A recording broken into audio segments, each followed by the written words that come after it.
आप देख रहे हैं आज तक सीधे जंतर मंतर से, जहां पर हिंदुस्तान के पहलवान, हमारे पदक विजेता सब अपने अधिकार की लड़ाई, अपने भविष्य की लड़ाई लड़ रहे हैं। रेसलिंग फेडरेशन ऑफ इंडिया को लेकर जो तमाम गंभीर आरोप लगाए गए हैं, उसको लेकर खेल मंत्रालय के साथ एक बैठक अभी हुई थी। और विक्रांत, खबर यही आ रही है कि सब संतुष्ट हैं, खुश हैं उस बैठक से। श्वेता, कहा जा रहा है कि अब से 15 मिनट बाद शायद बजरंग एक प्रेस कॉन्फ्रेंस करेंगे और उसमें अंदाजा होगा। लेकिन उनकी जो मीटिंग हुई है शास्त्री भवन में, जहाँ पे Sai sports authority of India के डीजी प्रधान साहब थे, उसके अलावा स्पोर्ट्स सेक्रेटरी थी। अब सवाल यह है कि इनकी बातें सुनी गई हैं, लेकिन इनको अश्योरेंस क्या दी गई है? सही बात। क्या सिर्फ इन्होंने अपना मौकिफ रखा है या वहां से कोई अश्योरेंस भी आया? क्योंकि दूसरी खबर जो आ रही है कि गोंडा में रेसलिंग फेडरेशन ऑफ इंडिया की इमरजेंट काउंसिल की मीटिंग, इसमें बुलाया भी नहीं गया था। हाँ, तो उसमें क्या होगा? क्या उस चीज को वो प्रीएम्प्ट कर रहे हैं कि भाई मैं इस्तीफा दे दूं या मैं इस्तीफे की पेशकश करूं, या फिर खेल मंत्रालय इसमें कूदेगा, इंडियन ओलंपिक एसोसिएशन इसमें कूदेगा? लेकिन ये साफ कर दिया है इन्होंने पिछले 24 घंटे में, जो खिलाड़ी यहां पर बैठे हैं श्वेता, उनमें से देखिए बजरंग, रवि दहिया और साक्षी, ये 3 ओलंपिक मेडल विनर्स हैं। हिंदुस्तान के इतिहास में कितने से आपको ओलंपिक्स मिले हैं? आपको एक समय था जब इंडिविजुअल मेडल जो है ओलंपिक में आप कल्पना नहीं कर सकते थे। रेसलिंग का सोचिए कि जब केडी जाधव ने एक बार जीता था उसके 52 में, उसके बाद आपको इतना लंबा इंतजार करना पड़ा जब सुशील कुमार जीते। बिल्कुल, और रेसलिंग का भी, और मतलब मैं हिंदुस्तान की भी बात करता हूँ, 1980 से 96 तक आपका एक भी मेडल नहीं था। लेकिन सुशील ने वो जो प्रथा स्टार्ट की बीजिंग, उसके बाद योगेश्वर, उसके बाद देखिए साक्षी मलिक हैं या रवि दहिया हैं या बजरंग पुनिया हैं, आपको मेडल मिलते जा रहे हैं। ये आपका सुनहरा खेल है। अच्छा, आप क्रिकेट पर हमारी ध्यान हिंदुस्तान में ज्यादा रहता है, लेकिन लोग ये भी जानते हैं कि रेसलिंग एक ऐसा खेल है जहां देश का हर इंसान जुड़ जाता है, वो जुड़ जाता है। और इतने बड़े खेल को, अच्छा बात ये भी अनादर हो रहा था खिलाड़ियों का भी श्वेता, ऐसा नहीं है कि आज पहली बार ये बात सामने आई है। ये बंद गलियारों में ये बातें होती थी, खिलाड़ियों ने वक्त ये बोला था। लेकिन हुआ ये है कि शायद बजरंग को उसका कोई नुकसान ज्यादा ना हुआ हो, शायद रवि दहिया को उसका इतना नुकसान ना हुआ हो, लेकिन वो इस बात को अगर समझ रहे हैं कि हम कल को खेल छोड़ देते हैं, लेकिन कम से कम बजरंग ने कल कहा आने वाले भविष्य के लिए हम खेल ही छोड़ देंगे। तो आप अंदाजा लगाइए ना कि एक तो क्या हिंदुस्तान इतना बड़ा स्पोर्ट्स कंट्री है कि जहां पर हम कहें चलो ठीक है रेसलिंग नहीं है तो नहीं है, हम वो नहीं कर सकते। तो खेल से बड़ा ना तो खिलाड़ी होता है ना ही अधिकारी होता है। लेकिन जहां अधिकारी और खिलाड़ी की बात आएगी श्वेता, तो अधिकारी खिलाड़ी से बड़ा कभी नहीं हो सकता। बिल्कुल नहीं हो सकता है। और इसीलिए अगर खिलाड़ी यहाँ पर बैठ के एक बात कह रहे हैं तो उन्हें सुनना जरूरी है, जांच आवश्यक है। कोई सीधा नहीं कह रहा है कि आप सीधा ऐसे कोई भी कदम वैसे उठा रहे हैं। पर यहाँ पर देखिए विनेश फोगाट ने सबसे पहले आवाज अपनी उठाई थी, और कुश्ती पर तो 2 फिल्में बनकर सुपरहिट हो गई थी। अब उसी में जो दंगल फिल्म में सबसे ज्यादा सुर्खियों में आई दोनों फोगाट सिस्टर्स, उनमें से बबीता जो है वो आज यहाँ पर आई थी, बबीता फोगाट, और उन्होंने यहाँ पर बातचीत की थी। वो चूंकि भारतीय जनता पार्टी का हिस्सा भी हो गई हैं, विनेश फोगाट की कजन है, संगीता फोगाट भी उनकी एक कजन सिस्टर, ये सब यहाँ पर बैठ रहे हैं। तो उन सब ने आज क्या क्या कहा है वो आपको सुनाते हैं, और मुमकिन है उसके बाद तक बजरंग खड़े हो चुके हैं। अच्छा, बजरंग बोलने के लिए खड़े हो चुके हैं, तो मुझे लगता है कि पहले हम उनकी बात सुन लेते हैं कि बजरंग पूनिया क्या कह रहे हैं। तो बजरंग पूनिया इसीलिए क्योंकि देखिए विनेश ने अपनी तरफ से, विनेश के ऊपर 2017 और उसके बाद 2020 2 बार कार्रवाई हुई, अनुशासन का नाम दिया गया। लेकिन कोविड के समय जिस तरीके से उन पर वो आरोप लगाए गए थे, उन्होंने कहा कि मेरा दिमाग बहुत ज्यादा व्यथित हुआ। पिछली बार जब वो हारी हैं, उन्होंने ये बात आकर बोली है जहां पर लड़ाई हुई, और लड़ाई में क्या हुआ, आपने खिलाड़ी को ही नीचा दिखाया।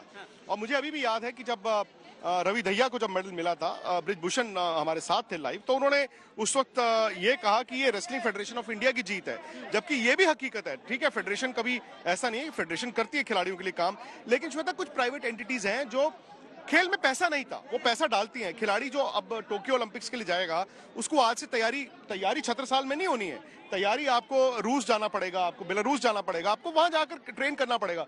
तो इतना पैसा कहां से आता है? या तो टॉप्स की स्कीम से आता है, या जो प्राइवेट, जैसे मैंने कहा, कंपनियां साइन करती हैं प्लेयरों को, वो देती हैं। लेकिन आपने ये किया कि हम उसकी पाइप काट देंगे। आपने कहा कि वो पैसा खिलाड़ियों के पास नहीं जाएगा, वो पैसा संघ के पास आएगा। और खिलाड़ी क्या करेगा उससे? हाँ, तो खिलाड़ी यही कहते हैं, या तो आप बताइए हमें कि आप उस पैसे का क्या करेंगे, क्या खेल पर खिलाड़ियों पर लगेगा कि नहीं लगेगा। तो ये तमाम बातें भी जो थी वो देखिए, एक बुनियादी चीज होती है जो स्पोर्ट्स अथॉरिटी ऑफ इंडिया की तरफ से भी जो रकम जाती है और खाने पीने के लिए खिलाड़ियों के खर्च किया जाता है, लेकिन जो ये अंतर्राष्ट्रीय कंपटीशन के खिलाड़ी होते हैं उन्हें और अतिरिक्त आवश्यकताएं होती हैं, अंतर्राष्ट्रीय कॉम्पिटिशन्स के लिए वो जरूरतें होती हैं, और उसके लिए जब कोई उद्योग उसके साथ जुड़ता है आपके संघ के साथ, तो उन खिलाड़ियों के पास वो पैसा जाना चाहिए। ये कोई बेबुनियाद मांग नहीं है। ये ऐसा नहीं है कि वो अपने ऐशो आराम के लिए या बिजनेस क्लास ट्रैवल करने के लिए या किसी स्वीट के लिए होटल में लड़ रहे हैं। ये तो चीजें बहुत दूर की बातें, किसी के ख्याल में भी नहीं है। वो अपनी ट्रेनिंग के लिए, अपने शायद एक फिजियोथेरेपिस्ट के लिए, एक मैस्योर के लिए आपको चाहिए। आप देखिए, या तो खेल खेल लें या फिर ओलंपिक्स में जाके मेडल जीत लें।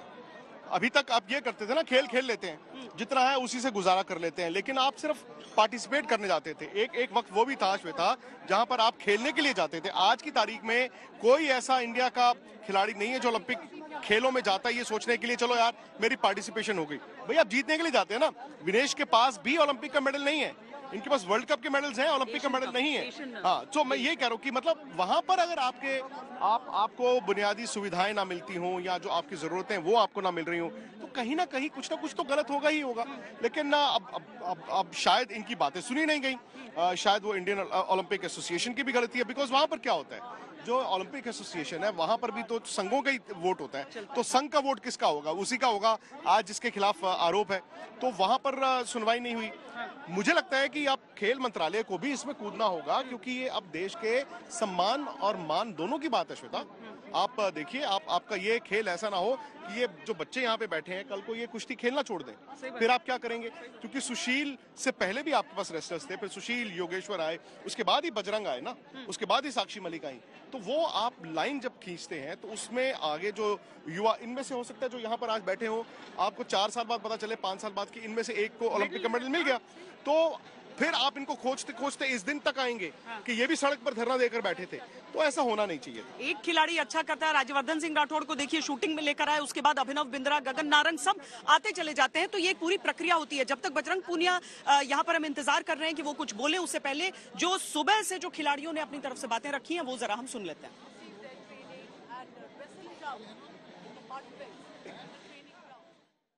आज मैं इन सब के बीच में पहुंची हूँ सिर्फ इसीलिए क्योंकि मैं कुछ भी होने से पहले एक खिलाड़ी हूँ। और दूसरी एक चीज, आज जो भी कुछ है, ये बबीता फोगाट जो नाम दिया हुआ है, ये मेरी कुश्ती ने दिया हुआ है और आप पूरे देशवासियों का दिया हुआ नाम है। और इसी की वजह से मैं चाहती थी कि आप लोग, मेरे जितने भी यहाँ पे बहन भाई सब बैठे हैं, जितने भी कुश्ती के जो प्रेमी हैं, कुश्ती खिलाड़ी हैं, ये मेरी कुश्ती की जान है, यहाँ पे बैठे हैं। और इन सबके सपोर्ट में भी आज मैं कोशिश करूंगी कि इनकी समस्या का मैं समाधान जरूर निकलवा दूं। ये मैंने इनको विश्वास भी दिलाया है कि हमारी सरकार आपके साथ है। और यहाँ तक कि हमारी सरकार ने अब तक, आप लोगों ने देखा होगा कि उनको 72 घंटे का टाइम भी दे दिया है जवाब देने के लिए, ये एक्शन भी ले लिया है और बहुत जल्दी आज हो सकता है इनका समाधान भी निकल जाए। आज मेरी कोशिश रहेगी कि मैं आज या कल में, जब तक मेरी कोशिश यही है कि मैं आज ही इनका समाधान करवा दूं, इनकी जो भी समस्याएं हैं, और जैसा ये चाहते हैं वैसा ही मैं करवा पाऊं। यहाँ पे आए सभी को मेरा नमस्कार। खासकर जो है लड़कियां कुश्ती करने वाली और लड़के जिन्होंने इतना साथ दिखाया है, इतना समर्थन दिखाया है, तो आप सबका बहुत बहुत धन्यवाद। और अभी जो बातचीत है वो ये है कि बबीता आई है सरकार की तरफ से और उन्होंने अपनी बात रखी है और हमने अपनी पूरी बात रखी है। और बबीता ने जो है वो आश्वासन दिलाया है कि वो हम खिलाड़ियों के साथ हैं, क्योंकि वो खुद एक अर्जुन अवार्डी है, ओलंपियन है और अच्छी रेसलर रही है, तो बिल्कुल हमारे साथ है। और आश्वासन दिलाया कि मैं जाके सरकार से बात करूंगी और आपकी मांगे रखूंगी, और पूरा भरोसा दिला रहे हैं कि वो हमारी बात जैसा चाहते हैं वैसा वो करवा देंगे। और सबसे इम्पोर्टेंट बात यह है कि हमारा ये धरना जब तक चालू रहेगा, जब तक सब कुछ क्लियरिटी भी नहीं आ जाता, चाहे वो आज तक हो, कल है या 10 दिन तक चले, पर हमें बबीता पे पूरा भरोसा है कि वो हमारा साथ देके सरकार तक हमारी सारी मांगे जो है पूरी करवाए। हमारे साथ इतना कुछ हुआ है सीनियर में आने के बाद, तो जो सीनियर के हमारे जो पहलवान हैं जिन्होंने आवाज उठाई है, उनके साथ पिछले 8-10 साल में कितना कुछ हुआ होगा आप वो सोच सकते हैं। मतलब उन्होंने कितना कुछ सहा होगा। हर एक चीज का एक अंत आता है। आप कितना भी पाप करेगा, आपका पाप का घड़ा भरेगा। तो आज वो पाप का घड़ा उनका भर चुका है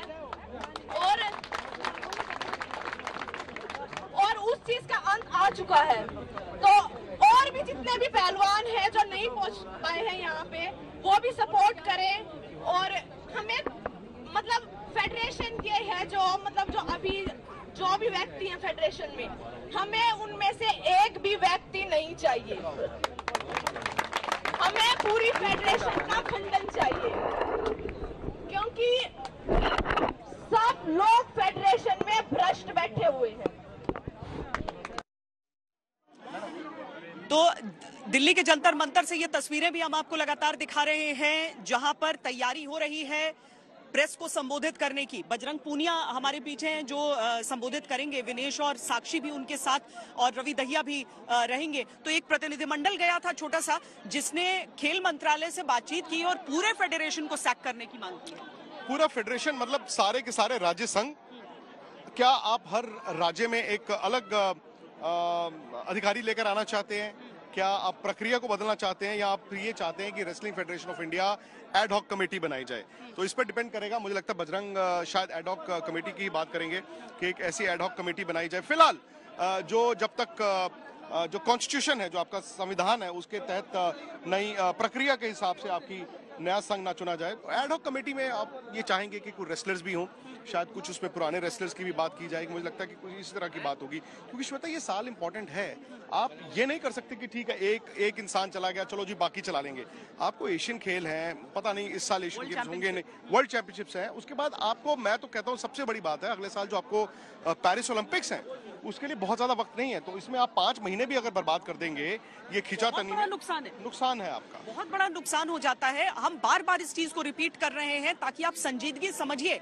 एक दिन की ट्रेनिंग मिस होती है, एक खिलाड़ी 9 दिन पीछे चला जाता है, 9 दिन का नुकसान। और उस हिसाब से अगर एक दिन को आप जोड़ते हैं, एक पहलवान हो चुका है मतलब ऑलरेडी, कल और आज को मिलाकर आप 18 दिन का आपका जो अभ्यास है वो जा चुका है। एक पहलवान के लिए उसका खुराक कितना इंपॉर्टेंट है, उसकी सेहत कितनी इंपॉर्टेंट है। यहाँ पर अगर वो मैट पर कुश्ती लड़ने की जगह मैट पर धरने पर बैठे हैं, तो आप समझ लीजिए कि स्थिति कितनी गंभीर हो जाती है। और जो अंतर्राष्ट्रीय फेडरेशंस हैं, वो भी अगर इसकी तरफ ध्यान देंगे तो बहुत ज्यादा पशुपेश की स्थिति हो सकती है। अब नारेबाजी भी यहाँ पर शुरू हो गई है। मेज लग गया है, कुर्सियां लगने वाली हैं, माइक वहां पर रखे जाएंगे। जो प्रेस कॉन्फ्रेंस है, जिसमें आपके जो विनेश हैं या साक्षी हैं या बजरंग हैं, रवि दहिया हैं या दीपक पुनिया है, ये आकर बताएंगे कि मीटिंग में हुआ क्या और इनको अश्योरेंस किस चीज की दी गई। जैसे मैंने कहा श्वेता, बात आ जाती है कि आप एक चीज की मांग करते हैं कि इसको हटाएं, लेकिन आपको ये भी बताना पड़ता है कि इसको हटा के आप चाहते क्या हैं। जरूरी नहीं है कि हर बात इनकी मानी जाएगी। जो आपके खेलों का, जैसे मैंने कहा, जो संविधान है या कॉन्स्टिट्यूशन है, उसके हिसाब से आप चलेंगे।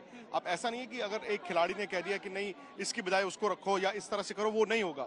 तो इंटरिम में देखा जाए तो एक एड हॉक कमेटी की आप आमतौर पर इस तरह के हालात में मांग करते हैं कि एक एड हॉक कमेटी हो, जिसमें सरकार का एक नुमाइंदा हो, एक रेसलर्स में से एक नुमाइंदा हो, संघ में से कोई नुमाइंदा हो, जो इंटरिम तरीके से। क्रिकेट में भी तो मिक्सचर हो रहा है ना, खिलाड़ी भी होते हैं उसमें और एडमिनिस्ट्रेटर्स होते हैं जो प्रशिक्षित एडमिनिस्ट्रेटर हैं। ऐसे नहीं कि कोई नेता आ जाए। नेताओं को हटाने की मुहिम तो लंबे समय तक चलती रही थी। हाँ, लेकिन मेरा ये मानना है कि श्वेता, नेता हो या ना हो, उससे कोई फायदा नुकसान नहीं है। अगर नेता अच्छा है तो कोई नुकसान नहीं है।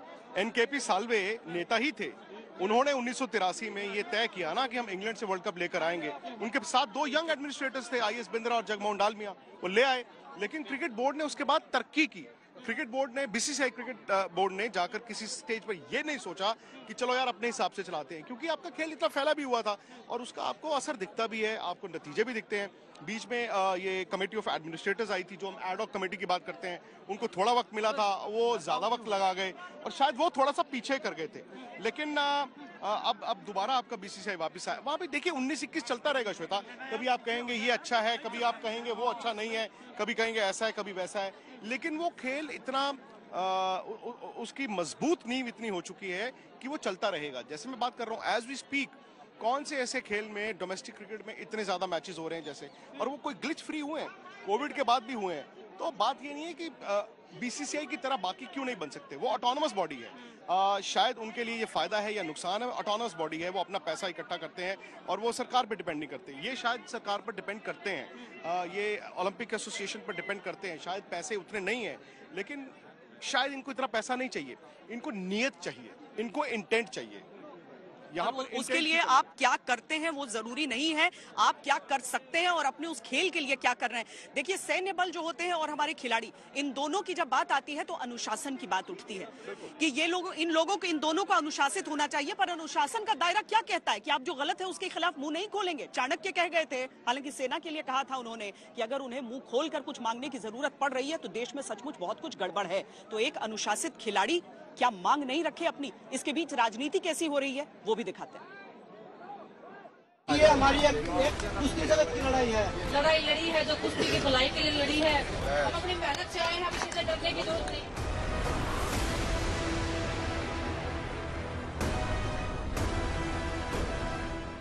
देश को मेडल दिलाने वाले खिलाड़ी धरने पर बैठे हैं। उनके मन में कुश्ती महासंघ को लेकर कई सवाल हैं, नाराजगी है और जुबां पर आरोपों की लंबी फहरिस्त है। लेकिन सबसे संगीन है यौन शोषण का आरोप, सीधा महासंघ के अध्यक्ष पर और उनके करीबियों पर। लेकिन महासंघ के अध्यक्ष सारे आरोपोों से इनकार कर रहे हैं।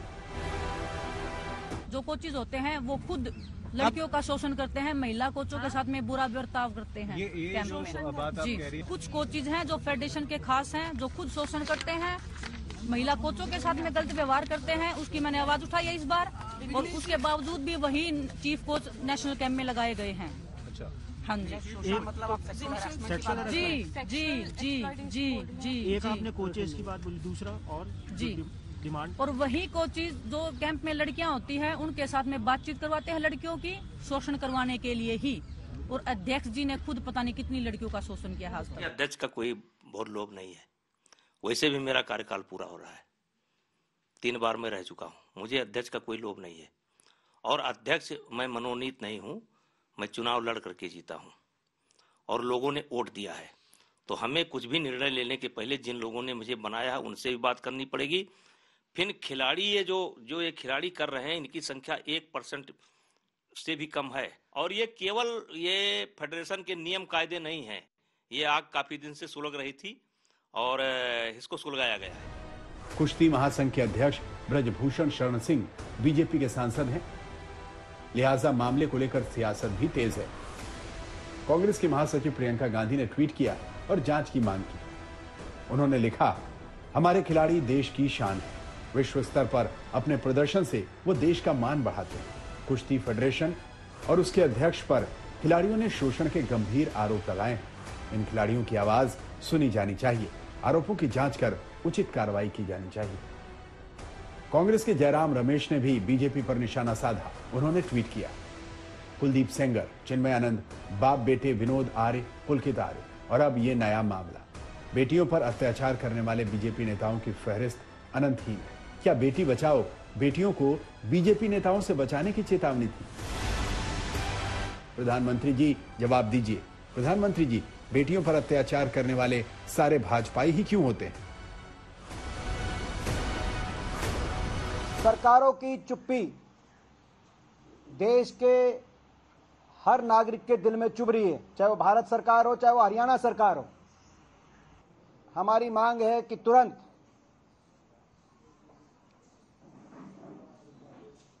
हमारे खिलाड़ियों का मान सम्मान बहाल करने की जिम्मेदारी सरकार ले, तुरंत कार्रवाई हो।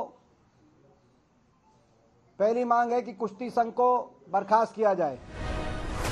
दिल्ली महिला आयोग की अध्यक्ष स्वाति मालीवाल धरने के पहले ही दिन खिलाड़ियों से मुलाकात करने पहुंच गईं और खेल मंत्रालय के साथ साथ पुलिस को नोटिस जारी कर दिया।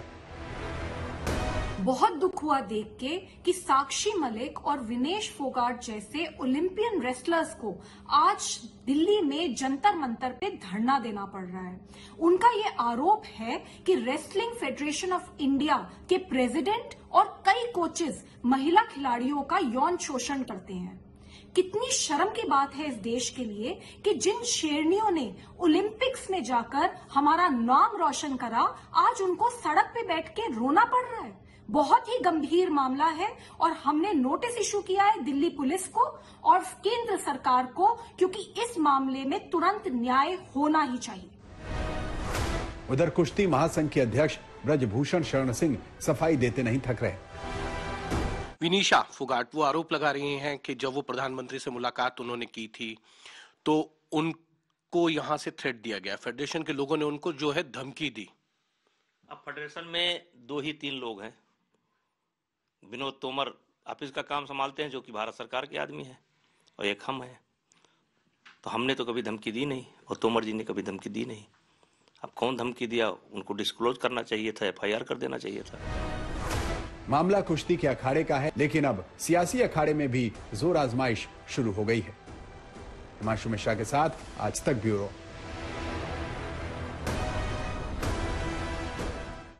अब यहाँ पे प्रेस कॉन्फ्रेंस की शुरुआत होने वाली है। भारत माता की जय के नारे बार बार लग रहे हैं, क्योंकि देश के लिए यही पदक जीतते हैं और तिरंगा लहराता है जब किसी भी खेल के आयोजन में, तो हम सबको जनगण मन और तिरंगे के सम्मान में खड़े होने का एक मौका मिलता है। अब बस वो शुरू करने वाले हैं। मुझे लगता है आपस में चर्चा हो गई है विक्रांत। चर्चा हो गई है, क्योंकि बाकी तो ऐसे थे जो साथ ही गए थे।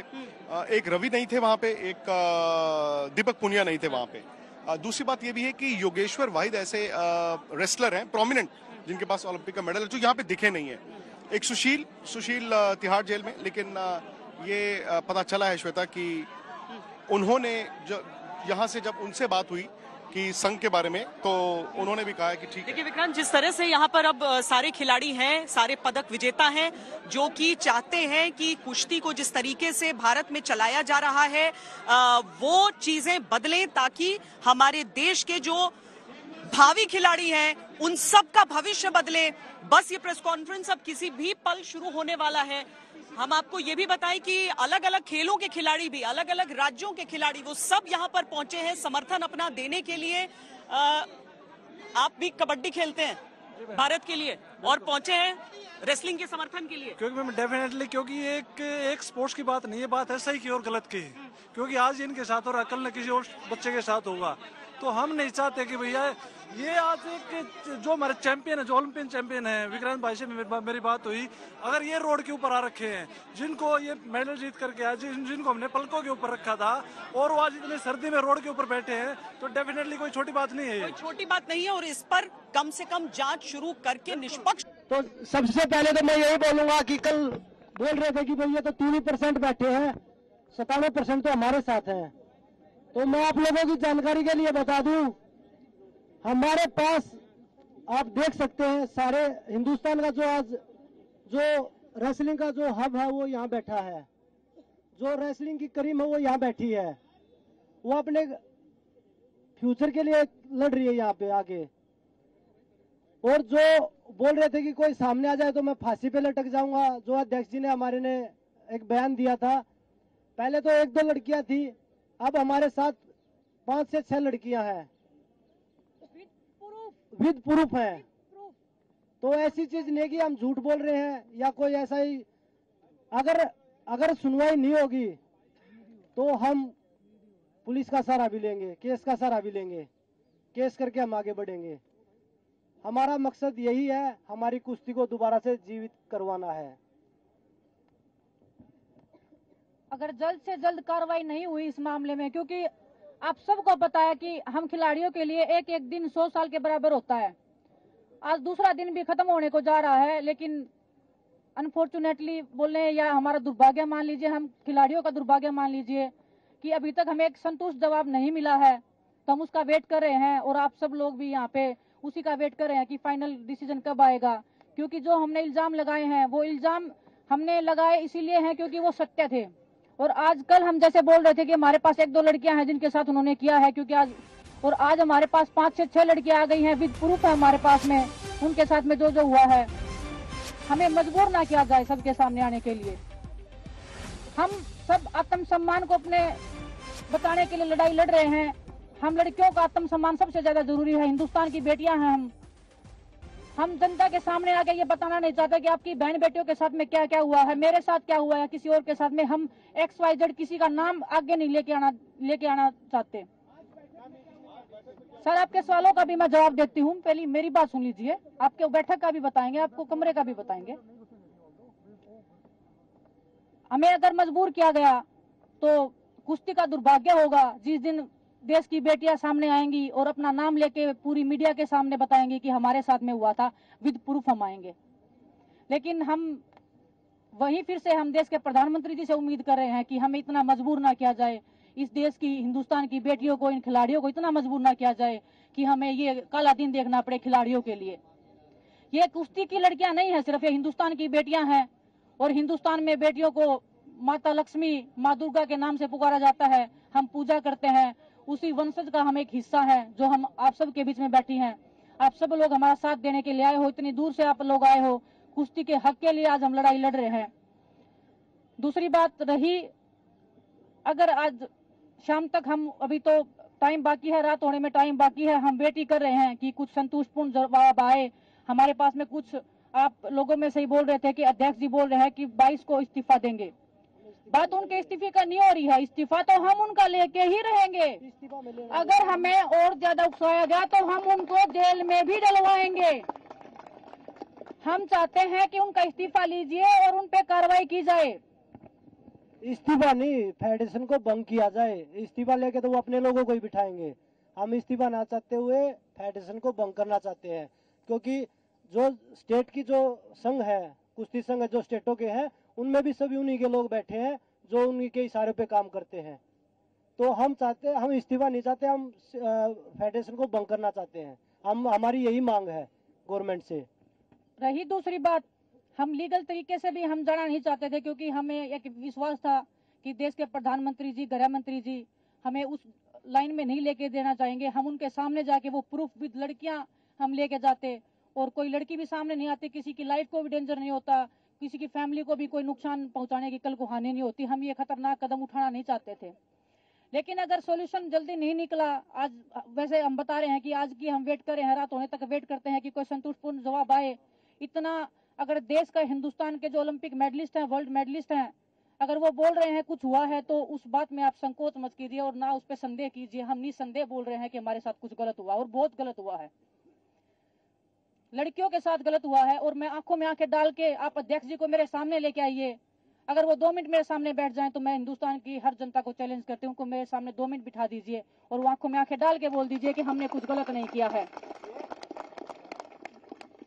अगर हमें मजबूर किया गया तो हम कल FIR भी दर्ज करवाएंगे, हम केस भी लड़ेंगे, लेकिन उसमें हिंदुस्तान के हजारों लड़कियों का, हजारों लड़कों का रेसलिंग का करियर खत्म होने की कगार पे हो जाएगा। हम उस दौर पे जाना नहीं चाहते, हम उस जगह पे जाना नहीं चाहते जो, क्योंकि हमें अगर यही इसी दौर पे जाना था तो हम अध्यक्ष जी को अध्यक्ष जी बने ही रहने देना चाहते थे, क्योंकि वो सब कर ही रहे थे।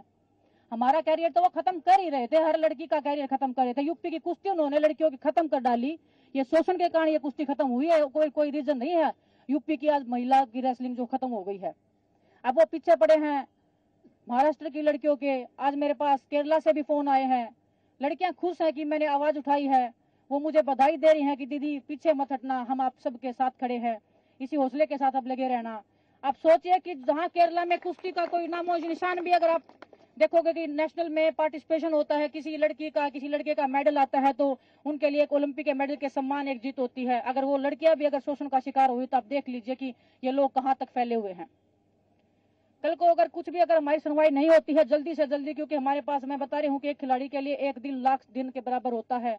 हमारा ओलंपिक्स भी आ रहा है, सभी जितने भी खिलाड़ी हैं, हम सब यहाँ पे ओलंपिक्स में खेलने वाले खिलाड़ी हैं। हमने कोई यहाँ गेम छोड़ के आए नहीं हैं, हम अपनी पहलवानी को छोड़ के आए हैं, अपनी रोजी रोटी को छोड़ के आए हैं, अपने परिवार को खतरे में छोड़ के इधर बैठे हैं। हम कल FIR भी लॉन्च करवाएंगे, एक नहीं कम से कम 5-6 लड़कियां जो भी हैं वो सब FIR करवाएंगी और हम लीगली कोर्ट के थ्रू जाएंगे। लेकिन वो दिन जब आएगा, इतिहास के काले पन्नों में दर्ज होगा, मैं ये एक दावे के साथ बोल सकती हूँ। और हिंदुस्तान में ये होगा, मैं बड़े शर्म के साथ मैं वो बोलना चाहूंगी कि हिंदुस्तान जैसे देश में अगर हम जैसी लड़कियों के साथ ऐसे होगा तो हिंदुस्तान में मैं सोच रही हूँ कि हिंदुस्तान में कोई भी नॉर्मल महिला किसी भी जगह पे सुरक्षित नहीं है। मैं ये एक विश्वास के साथ कल को बोल पाऊंगी कि इस देश में एक बेटी पैदा नहीं होनी चाहिए। बहुत बहुत धन्यवाद आप सबका।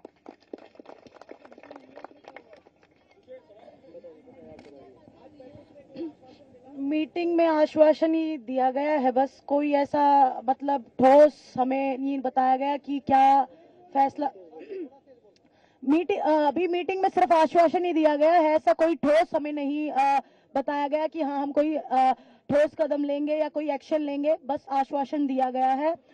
लेकिन उस आश्वासन से हम खुश नहीं हैं।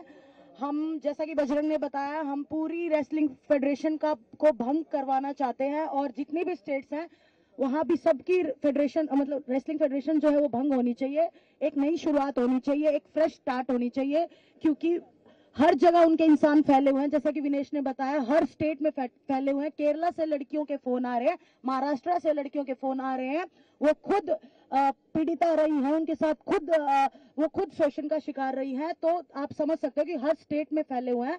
तो हम चाहते हैं कि पूरी रेसलिंग फेडरेशन भंग हो।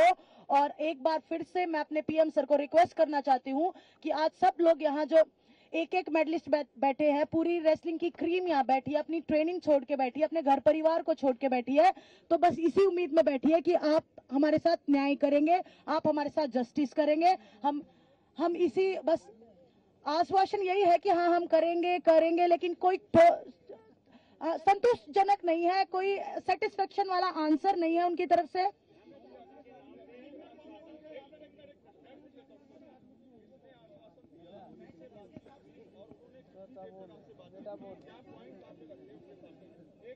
आप सबके सामने ही हम गए थे बात करने के लिए। हम सरकार के नुमाइंदों का नाम नहीं लेना चाहते, किसने क्या किया है क्या नहीं किया है, क्योंकि हमारी लड़ाई एक बंदे से है, ना सरकार से है, ना सरकार के अधिकारियों से है। मुलाकात सरकार के लोग थे, हमारे स्पोर्ट्स मिनिस्ट्री के कुछ लोग थे जिनसे हमारी बात हुई है। हमें बोला गया था कि आप आइए, हमारे सामने बात रखिए और हम उसका सोल्यूशन निकालेंगे, उसका समाधान निकालेंगे। लेकिन समाधान 1 साल चलेगा, 2 साल चलेगा, 4 साल चलेगा, हमारी जिंदगी खत्म होने के बाद तक चलेगा, हमें ये नहीं पता है। हमें आश्वासन इतना दीजिए कि कल हो जाएगा, परसों हो जाएगा, नरसों हो जाएगा। हम डटे रहेंगे, हम मेहनत छोड़ देंगे, लेकिन हम यहाँ से तब तक नहीं जाएंगे जब तक हम रेसलिंग फेडरेशन के अध्यक्ष जी को और उनके जितने भी जो ये करप्ट लोग बैठे हैं, हर स्टेट में उनके लोग बैठे हैं, हर जगह पे उनके लोग बैठे हैं, हमारी जान को भी खतरा है।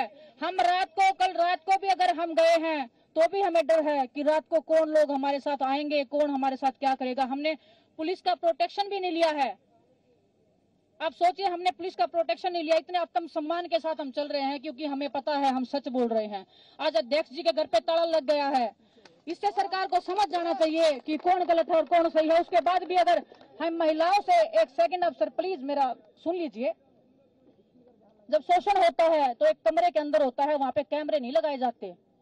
अगर कैमरे ही लगाए जाते तो ये लड़कियां कब का पहले बोल देती, और बाकी लोग थे जो वो कैमरे की रिकॉर्डिंग निकाल लाते। शोषण होता है वो बंद कमरे के अंदर होता है। तो वो लड़कियां सबूत हैं, वो लड़कियां शोषण का शिकार हुई हैं, वो हमारे सामने आ रही हैं, वो आप सबके सामने बैठी हैं आज, इनमें से ही वो लड़कियां हैं। मैं नहीं चाहती कि हम उनका खुलासा करें, लेकिन हमें मजबूर किया गया तो हमें वो सब करना पड़ेगा जो हिंदुस्तान की लड़कियों के लिए, हिंदुस्तान की महिलाओं के लिए सबसे बुरा दिन होगा। सर, हमारी टाइमलाइन तो 1-1 घंटे की है। हम 1-1 घंटे का हम वेट कर रहे हैं, क्योंकि हम रेसलर हैं, सब हम एक्टिव रेसलर हैं। कोई हम रेसलिंग छोड़ के इधर नहीं आए हैं कि हम बहुत पुराने खिलाड़ी हैं, कुछ भी। हम नौजवान बैठे हैं, सब हमारा सब कुछ दांव पे लग गया है यहाँ पे। हमारा फैमिली, हमारा परिवार, हमारा गांव, हमारा सब हमको पलकों पे बिठा रहा है, आज आत्म सम्मान के साथ देख रहा है। हम नहीं चाहते कि उनकी नजरें झुके, उनको पता चले कि उनकी बहनों के साथ में ये हुआ है, किस बहन के साथ में ये हुआ है। हम वेट कर रहे हैं कब बातचीत होगी। अगर उनसे भी बातचीत होती है तो हम आप सबको बताएंगे क्या बातचीत हुई है, क्या उनका निष्कर्ष रहा है। उनके जवाब से हम संतुष्ट नहीं रहे हैं। अगर कोई संतोषजनक जवाब रहा या उनके खिलाफ में कोई कार्रवाई हुई तो हम जरूर आप सबके साथ साझा करेंगे।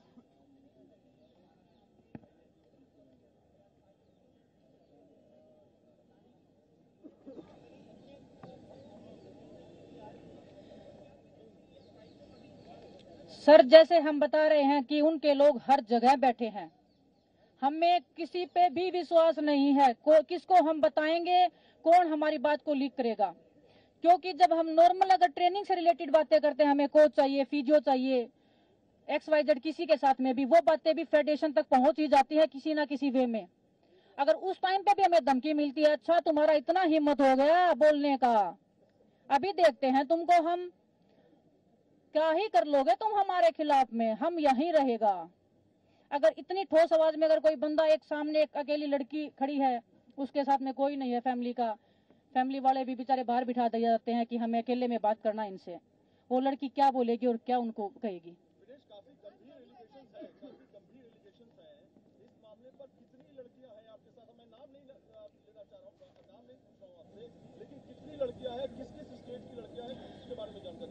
जितना ये डिले होगा अध्यक्ष जी के लिए उतना ही खतरा बढ़ता जाएगा।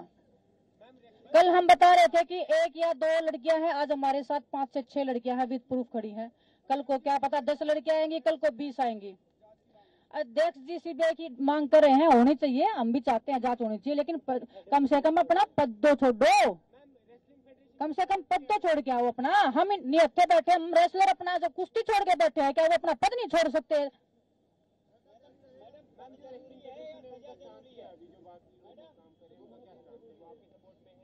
कौन रेसलिंग फेडरेशन? हम पूरा रेसलिंग फेडरेशन आपके सामने बैठा है जी, यही रेसलिंग फेडरेशन है हिंदुस्तान का, यही रेसलिंग फेडरेशन है जो आपके सामने बैठा है।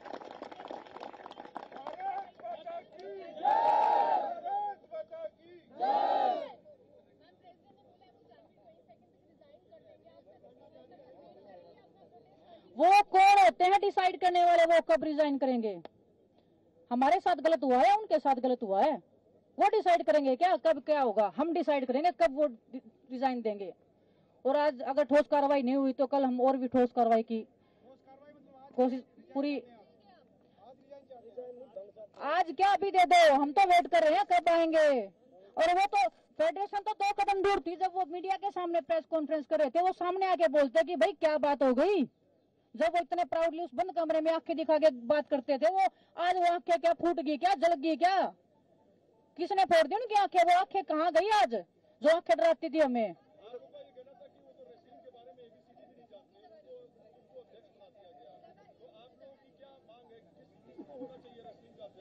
जो खिलाड़ी हैं, जो ओलंपिक लेवल पे खेले हैं, जो वर्ल्ड मेडलिस्ट रहे हैं, जो एशियन गेम्स में मेडल जीते हैं, उनको बनाया जाए। उनको पता है रेसलिंग का। अगर हमें मना करेंगे तो भी हमें ये रहेगा कि हमसे सीनियर हैं, इनको पता है रेसलिंग का ज्यादा। योगेश्वर दत्त जी तो खुद रेसलिंग फेडरेशन के गोद में जा बैठे हैं जी। आप देख लीजिए जितने भी खिलाड़ी हैं, आप सुनो कौन खिलाड़ी सपोर्ट करे। आप देखो ओलंपिक में 2 मेडल आए थे टोक्यो में, कहाँ बैठे हैं जी वो आज? रियो में आए थे, कहाँ बैठे हैं वो आज? एक सिर्फ योगेश्वर दत्त जी हैं जो बड़े खिलाड़ी हैं, बाकी तो उनके जो खुद के कुछ उन्होंने गुर्गे पाल रखे थे वो तो आएंगे ही ना सामने। हाँ तो वो गुर्गे पाल रखे मैं बोल रही हूँ ना। और उनका जो बता रही हूँ मैं, उन्होंने पहले तो वो जो डाल रखा था वो डिलीट कर दिया है, नहीं है तो उनके खिलाफ भी हमारे पास प्रूफ है। काकरान जी ने खुद बोल रखा है नेताजी के खिलाफ, हमारे पास प्रूफ है, हम सामने लाएंगे टाइम आने पे। नेशनल कैंप के कोचेज के खिलाफ में, फेडरेशन के प्रेसिडेंट के खिलाफ में सब सबूत है हमारे पास, बाय रिकॉर्ड है। हम ऐसे बेतुकी बातें हवा में बातें नहीं करें, हम सब चीज लेके चल रहे हैं।